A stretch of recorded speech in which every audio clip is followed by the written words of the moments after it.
welcome back to Sister, a spiritual podcast for baddies. And I said that wrong, but it's fine. It's fine. We're spiritual baddies. We're on a podcast. It's vibes. Podcast Back for spiritual baddies. as period. Anyway, today's So what are we talking episode, about today? our episode today is closed practices. So this one's actually a little doozy, which is why we're acting extra silly right now because it's like we're gonna get into the nitty-gritty. We told you, episode 1 of the season, there will be episodes that are nitty-gritty, and this is definitely one of them. So I think you guys should like buckle your seatbelts, get your popcorn. I don't know what you got to do to like just know today's gonna be deep. Especially with me having a metaphysical shop now, I have a lot of firsthand experience with people not wanting to respect closed practices. And getting angry with me whenever I explain to them that it is from a closed practice. So what is a closed practice? Let's just start with that. It's a form of magic or spiritual practice that you must be born or initiated into in order to practice it. Some closed practices you inherit through being born into it, like Native American practices. That's just one example. And other ones you have to be initiated into it. So, there are some that like you can be born into, and then you also can be initiated into it by like if you aren't 100% from that descent, things like that. But you either have to be born into it or initiated into it in order to practice. So one of the most common ones, and I'm going to keep going back to TikTok because TikTok is such a breeding ground for things of this sort, is using white sage to cleanse. We don't do that. Please don't do that. Don't buy white sage. Thanks. Yeah, so I obviously I've said this in other episodes that I've been trying to reconnect with my family's Native American roots, and white sage is part of a closed practice called smudging. That is the only thing the herb is supposed to be used for. It is not meant to cleanse your space. You can use other forms of sage to cleanse your space, like garden sage or blue sage. Don't use the white one. Yeah. Thanks. Um, and you also have to be careful whenever you go into places looking to buy sage. Five Below is a big culprit of this, calling it lavender sage or flower sage, and it's just like white sage dyed. So you need to know what it looks like. Honey jars is another one, which we talked about in our previous episode. Other sacred herbs, like Palo Santo, which is something that's commonly used in Santeria. And sweetgrass, I don't know what that's used for, but Hoodoo, I hoodoo. believe. Speaking of which, I do have a dream catcher. I should probably take it down. I don't know that I have Native So American. dream catchers, this is the thing, if you're getting it from someone who is Native American who created it through that practice, then usually it's acceptable. Like, I'm not going to be a new age spiritualist who like sells dream catchers that I get wholesale from China in my shop. Like, that's not, but if I had a Native American person come to me who makes dream catchers and wanted to sell them in my shop and create a vendor partnership, that would be different. Um, Dreamcatcher specifically, there's a lot of like discourse about like who can have them, who can't have them, and the respectful ways to have them if you understand the purposes and where they come from and you actually get them from a native person who created it. Yeah, so with that being said, those are just some of the very few that we've commonly see on TikTok. And as we said, TikTok is a breeding ground for all bad things. It also could be a great place, don't get us wrong. TikTok is probably one of the greatest apps that have been created in the 20s, maybe before 2010s, whatever. Needless to say, um, there are times when TikTok can be a weapon versus a tool of resource. So here is where we're going to talk about some of the closed practices. Most closed practices have a focus on ancestral magic, which is why it's closed to those born or initiated in. If you have lineage from a closed practice, you should go through the proper steps with people from that practice to be initiated and not just start practicing because you found out you have ancestral links. So, without further ado, Hoodoo, Voodoo, Santeria, Kabbalah, I hope I said that right, the Yeah. Romani, Slavic paganism, Appalachian folk magic, native and indigenous practices, Jewish mysticism, just to name a few. Yeah, so one of the things that I think is the biggest issue on TikTok is there are so many people that are like, there's no closed practices. We're all human. We've had past lives. I could have been this lineage in a past life. It doesn't matter. You weren't born into that in this life. And that doesn't mean you can't read about these practices. You can do that. You can learn about it. That way, you are educated on said practices, why they're closed, what they do that is closed, um, so that you're not infringing on someone else's spiritual practice. There are, and the reason that like we have native and indigenous practices just put here is because there's a lot of different practices that come from indigenous people all over the world. Aztec practices are considered indigenous practices. Native American spiritual practices are indigenous practices. There's so many of them that it would be almost impossible to list them all. So we kind of put that all into one group together, to make it easier for those listening and watching, because if we just kept listing and listing, it would be literally an hour into the episode before we got into any other information. What are some things that you can do to make sure that people around you are respecting said close practices, reading up on them, talking to people from those practices, understanding why they're closed, why you shouldn't be doing it. And as I said in the last episode, you do not want to piss off someone else's ancestors. They're gonna come get you, We don't do that. and we can't protect you either. Yeah, like you don't want to start a spiritual war. War, yeah, pretty much. Um, and some of these practices won't even have books because the traditions are passed through bloodlines and bloodlines only. They are spoken word stories, or the books that do exist aren't published for other people to see. They're like, my best way I could explain it is like a family grimoire that's passed down through generations, but it's that for an entire practice of people. I don't know if do you follow Jasmine on TikTok? I can't remember her last name. She's the one that says, I'm gonna say something controversial. Um, your cognitive dissonance will deactivate your critical thinking skills the moment that you're triggered.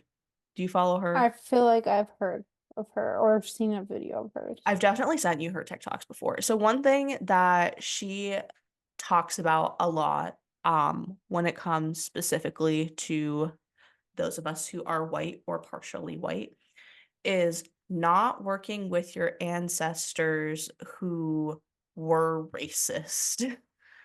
You know, if that is where your ancestral lineage is, maybe you should look at the fact that you're a witch and why you want to work with those ancestors. And, that was one of her videos where she said, your cognitive dissonance will deactivate your critical thinking skills the moment you're triggered. I'm not trying to offend you. If you're offended, maybe you need to do some work. But you have to actively work to decolonize your practice whenever you come from a descent of people whom caused harm and infliction on others before you in your lineage. And unfortunately, we are mostly referring to white people in this.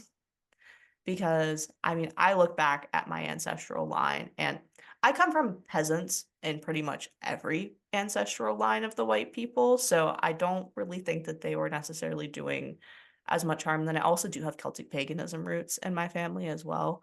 But if you are someone who is into witchcraft and you have ancestors who come from like plantation land in the South, that's probably something you should unpack and decolonize and decide whether or not you want to work with those ancestors.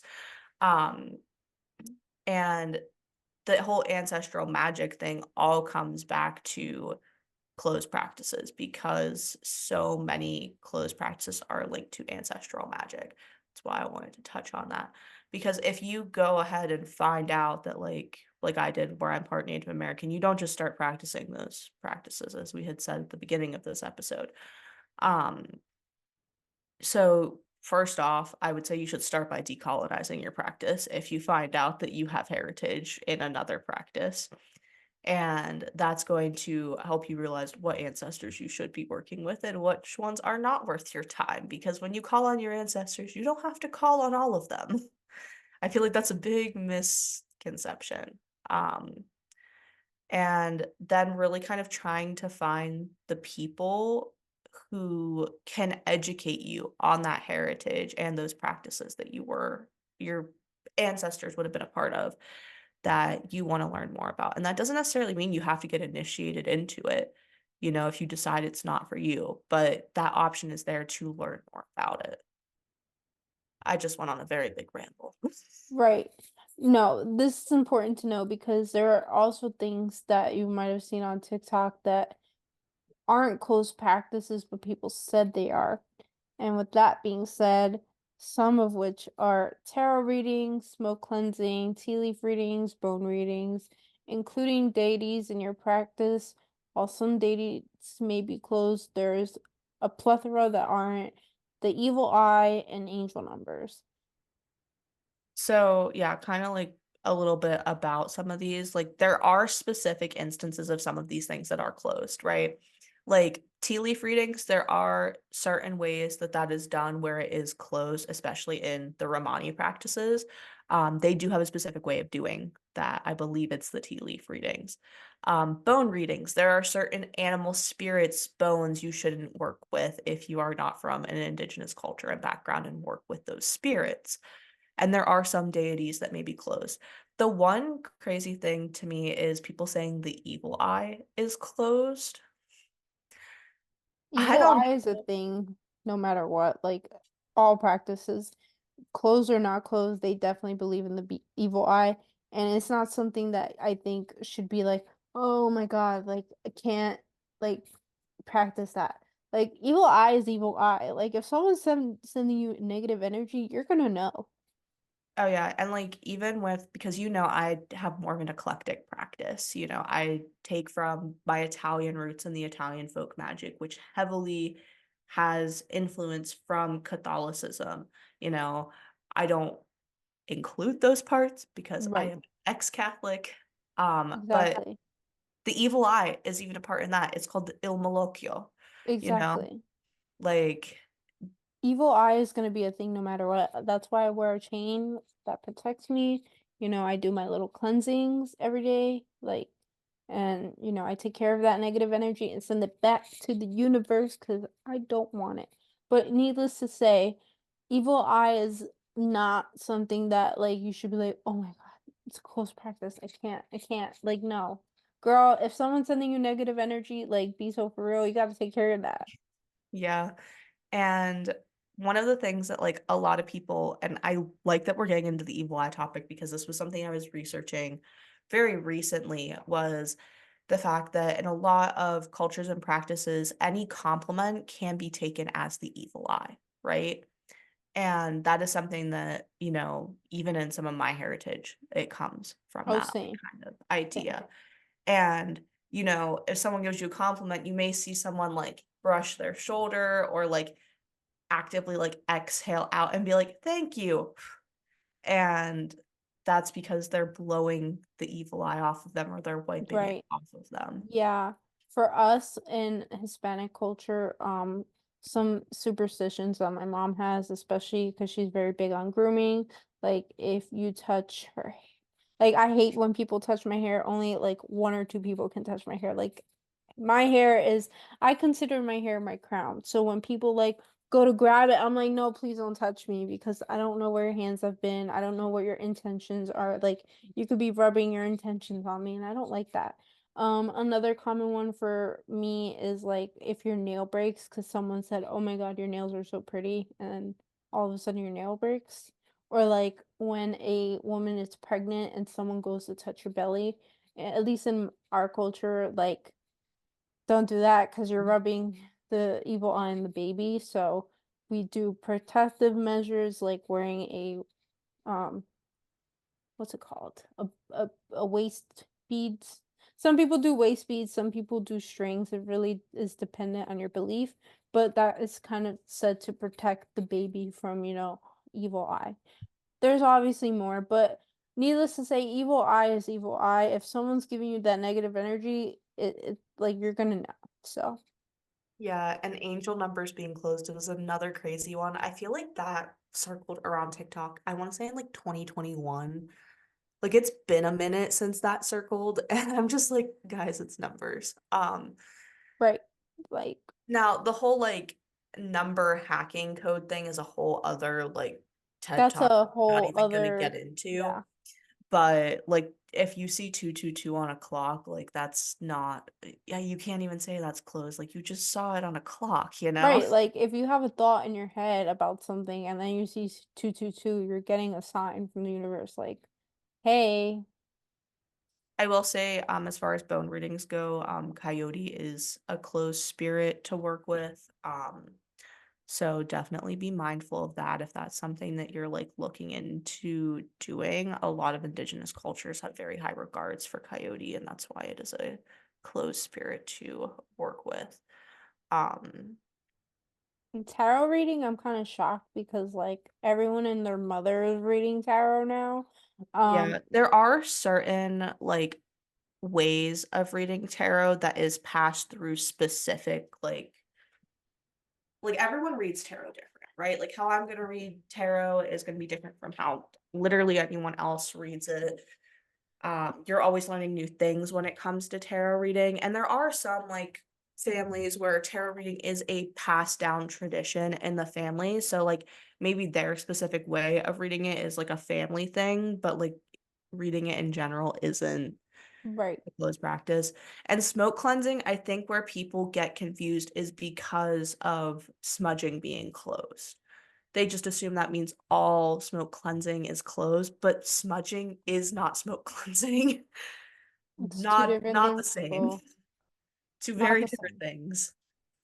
Exactly. Smudging is a ritualistic practice. Smoke cleansing is just cleansing your space to get rid of it, the Right. negative energy, negative entities, whatever you may have. Um, Exactly. And needless to say, when learning more about your ancestry and learning more about the practices that your ancestors might have practiced, again, do your research. Definitely, look up online, see what you can find, go to your local library, find books on it if you can. Um, Definitely, if you know of people in your family or community that do practice it, maybe talk to them, be like, hey, I'm interested in learning more. What can you tell me? And then you decide from there what you want to do. But don't just go willy-nilly, be like, okay, because I'm Native American, I can practice this, that, and the third. Like, girl, no. Relax. Yeah, you have to be taught how to do those things, and those traditions are held very close to people in those Right. practices. Don't just go You're around not being going to find a YouTube video on how to do most things in right. practice. And also just don't go around being like, I'm Native American, so I can do this. Like 2/5 of me is Native. Like, girl, shut up. Like, that doesn't justify it. Okay. Mm. But anyway. Um, Um, I do want to put a funny story in here about yes. white sage. So, also Palo Santo, because I also get people who do this to me about Palo Santo as well. So, as a metaphysical shop owner, I get a lot of people that will come in and ask for white sage or Palo Santo. And I don't sell it in my shop because one, it's not meant for everyone. That's my shop is meant for everyone. It is not meant for everyone. I don't sell it. Two, there is a problem with over harvesting of both of those things, and it is creating a supply chain issue for the people who actually do need it, because it's being commercialized, over harvested. And then the people who need it and they're making harvest it. They're not paying fair wages in other countries. And like it's a whole bloodbath of an industry, right? So happens when things get commercialized. So I explain that to people when they come into my shop asking for it and I tell them I don't sell it. I give them the explanation of why. And they react in one of two ways. The first one is, well, I'll just go buy it somewhere else. Okay, go ahead. And the other one is, you don't know what you're talking about. And they slam my door on the way out. It's never, thank you for educating me on this. I really appreciate your time and knowledge. See, this is what happens when you go on TikTok and it tells you to buy the stuff and then you can't go buy it because it's not meant for you. Read the room, Karen. Thanks. Yeah. And it's almost always middle aged women. Of Like it always course. is Karen. God damn it, Karen. Get over yourself. But anyway, Um, yeah, that's just not to make like light of people infringing on clothes practices, but I try to educate people and they just don't care 9 times out of 10, which is really sad. But like at the same time, it's like I did my best. I did my due diligence. that's They all can that go buy it matters. elsewhere if they want to. That's not my problem anymore. Right. Exactly. What a shame. Anyway, to kind of bring this podcast episode to light again, we have our astrology almanac. Astrology almanac. Astrology almanac. This week has a lot going on in the astrology world. Tomorrow, on July 20th, Mars will enter Gemini, making our judgment a little less cloudy as we will be able to see our problems from every angle to make better solutions. Then on July 21st, we have a full moon in the sign of Capricorn. This is the second full moon in Capricorn this year.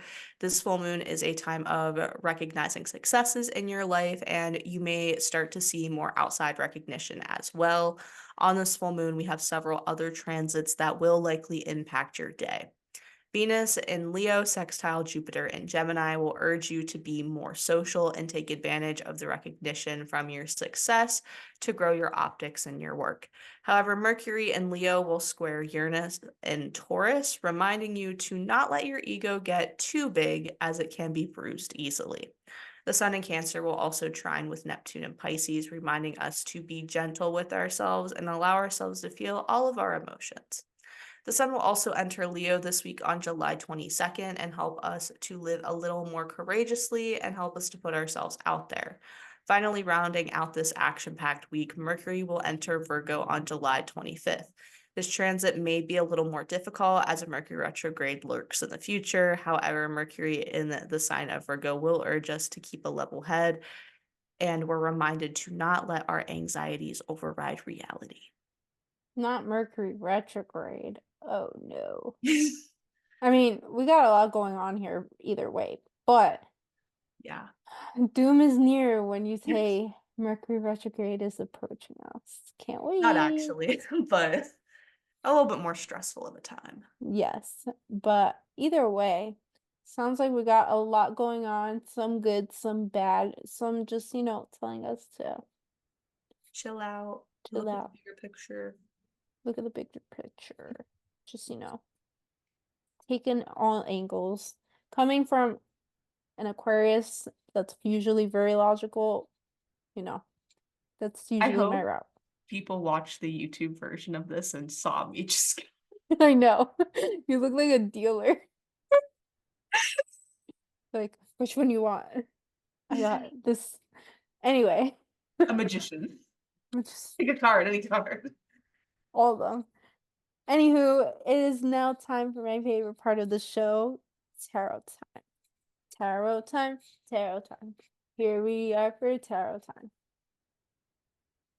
What's the collective need to know? We've got the Six of Swords.